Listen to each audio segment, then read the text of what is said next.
محمد نبينا بنور هدينا. Bismillahirrahmanirrahim. Assalamualaikum warahmatullahi wabarakatuh. Perkenalkan, nama saya Nabila Syamna Sabria dengan NIM 200204110003 dari Prodi Ilmu Al-Quran dan Tafsir, Fakultas Syariah Universitas Islam Negeri Maulana Malik Ibrahim Malang.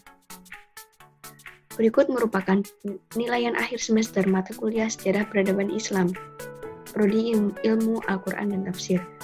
Di sini saya akan mempresentasikan materi dengan judul Sejarah Peradaban Arab, Romawi, dan Persia. Berikut merupakan materinya. Yang pertama, Peradaban Romawi Timur. Kerajaan Romawi Timur didirikan pada tahun 753 sebelum Masehi dengan ibu kotanya Roma. Tidak banyak yang diketahui dari sejarah Romawi, dan kebanyakan sumber tertulis berasal dari legenda. Hal tersebut dikarenakan bangsa Galia yang menyerang Roma dan menghancurkan semua catatan sejarah.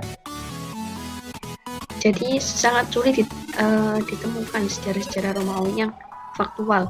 Kebanyakan sumber tertulisnya berasal dari legenda. Rakyat Romawi terbagi menjadi beberapa kelas, yakni kelas terhormat dan kelas umum. Kelas terhormat hidup dengan layak dan semua kebutuhannya sangat tercukupi. Mereka diperlakukan dengan baik oleh Raja Romawi dan diberi hak-hak istimewa. Sedangkan kelas umum, mereka tidak diperlakukan dengan adil dan tidak manusiawi. Mereka dipersulit dalam hal perdagangan. Jadi kelas umum ini sama saja seperti kelas bawahan.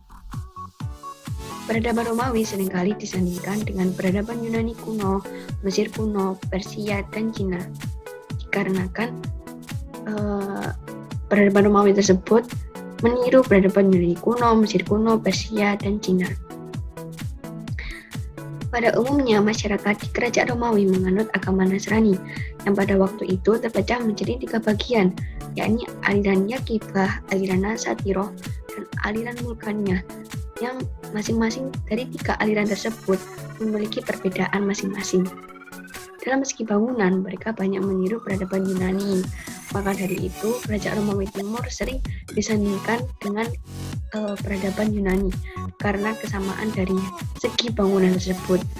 Mereka seperti membangun teater, arena pertunjukan, jembatan, taman, bangunan yang pada saat Romawi Timur itu yang sangat terkenal adalah gereja Hagia Sophia, yang sekarang sudah menjadi masjid dengan nama Hagia Sophia. Dalam wilayah kekuasaan Romawi Timur, ada 3 bahasa yang berpengaruh, yakni bahasa Latin, bahasa Greek, dan bahasa Suryani. Kitab mereka juga menggunakan 3 bahasa tersebut.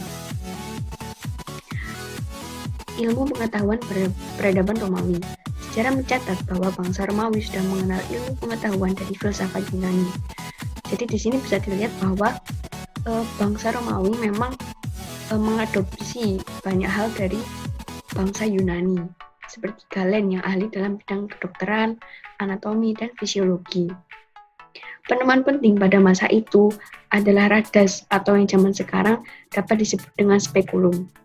Romawi lebih menekankan pada aspek praktik, berbeda halnya dengan Yunani yang menekankan aspek teori. Yang kedua adalah peradaban Persia. Kerajaan Persia merupakan kerajaan yang memegang prinsip kebebasan dan individualisme. Masyarakat Persia lama cenderung untuk menyembah berbagai alam nyata, seperti langit biru, cahaya, api, udara, air, dan sebagainya. Yang semua makhluk itu mereka pandang sebagai Tuhan. Untuk mengatur wilayahnya, Persia membagi ke dalam beberapa provinsi dengan dipimpin oleh seorang satraps. Satraps ini memiliki peran penting dalam mengawali wilayah dan mobilitas penduduk.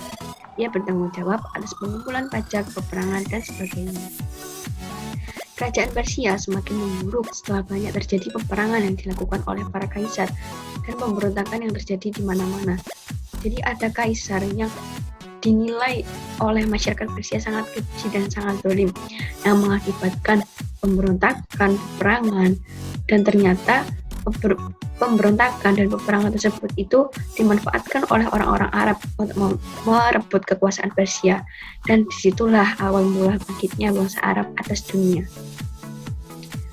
Pada waktu pemerintahan dinasti Sasanid, yang menjadi bahasa Persia resmi yakni bahasa Pahlavi, dan dijadikan bahasa kitab mereka, dan yang Kitab tersebut dinamakan Avesta.